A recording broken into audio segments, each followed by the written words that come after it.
అఖిల భారత విద్యార్థి సమైక్య ఏఐఎస్ఎఫ్ ఆధ్వర్యంలో హనుమకొండ జిల్లాలోని ఎల్కతుర్తి మండలంలోని ఇంద్రనగర్ గ్రామంలో చైతన్య ప్రైవేట్ కార్పొరేట్ పాఠశాల ముందు ధర్నా నిర్వహించారు.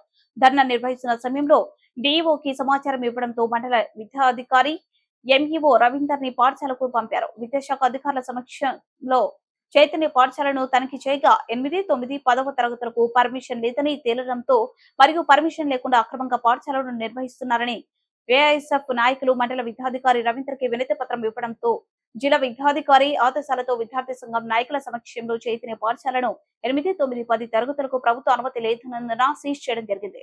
ఒక్కరు కూడా పాత్రికేయ మిత్రులు కూడా ప్రతి ఒక్కరు కూడా దీన్ని నోటీస్ చేయాలని చెప్పేసి మేమందరూ కూడా విజ్ఞప్తి చేస్తున్నాం.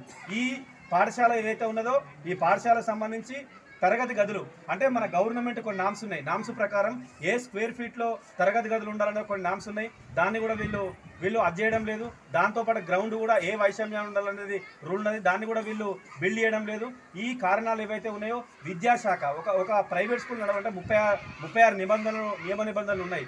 ఏ ఒక్కటి కూడా వీళ్ళు ఏ ఒక్కటి కూడా అమలు చేసుకొని వాళ్ళు అది చేస్తున్నటువంటి పరిస్థితులు లేవు. ఇది విద్యార్థులకు తీరని న్యాయం. వెంటనే ప్రభుత్వ ఉన్నతాధికారులు ఎవరైతే ఉన్నారో దీని మీద చర్యలు తీసుకోవాలని చెప్పి డిమాండ్ చేస్తున్నాం.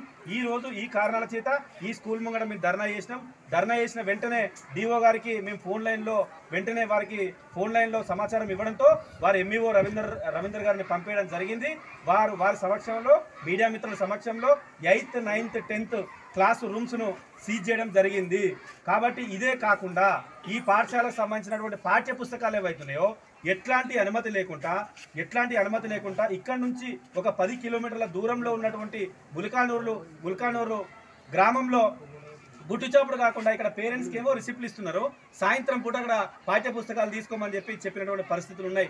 కాబట్టి ఈ విద్యా వ్యాపారం ఏదైతే ఉన్నదో దీనిపైన ఖచ్చితంగా ఈ తెలంగాణ సీఎం ముఖ్యమంత్రి గారు రేవంత్ రెడ్డి గారు కూడా దృష్టి సారించాలి. ఫీజుల నియంత్రణ చట్టాన్ని అమలు చేయాలి. ఖచ్చితంగా దీనిపైన అన్ని బ్రాంచీలు తెలంగాణ రాష్ట్ర వ్యాప్తంగా ఉన్నటువంటి శ్రీ చైతన్య బ్రాంచీలు మొత్తం ఇట్లే ఉన్నాయి. వీటిపైన రేపు పొద్దున విద్యాశాఖ అధికారులు కనుక కేంద్రీకృతం చేసి చర్యలు తీసుకోకుంటే రాష్ట్ర వ్యాప్తంగా పెద్ద ఎత్తున మేము ఆందోళన పోరాటాలు చేస్తాం. తర్వాత స్కూల్ ముంగట కూడా భౌతిక దాడులు చేస్తాం. ఒకవేళ విద్యాశాఖ అధికారులు కనుక పట్టించుకోకుంటే మీ ఏదైతే డిఓ మండల విద్యాశాఖ కార్యాలయాలు ఉన్నాయో వాటి ముందు కూడా ప్రత్యక్ష దాడులకు దిగుతాం. తర్వాత ఆందోళన కార్యక్రమాలు చేస్తామని చెప్పేసి ఈ సందర్భంగా స్కూల్ శ్రీ చైతన్య ఏదైతే ఉందో దీనికి సంబంధించి 8th, 9th, 10th ప్రభుత్వ అనుమతి లేకుండా ఇక్కడ నడిపిస్తున్నారు. ఇది చట్ట విరుద్ధము. మొన్ననే అంటే దాదాపు గత వారం రోజుల క్రితము లోకల్లో ఉన్నటువంటి విద్యాశాఖ అధికారులు ఎంఈఓ గారు ఎవరైతే ఉన్నారో రవీందర్ గారు షోకాజ్ నోటీసులు వీరికి ఇవ్వడం జరిగింది. 8th, 9th, 10th మీరు అనుమతి లేకుండా నడిపిస్తున్నారు. దాంతోపాటు ఫైర్ సేఫ్టీ లేదు, పొల్యూషన్ సేఫ్టీ లేదు. తర్వాత ఇక్కడ ఫీజులు ఎంత కలెక్ట్ చేసుకుంటున్నాము.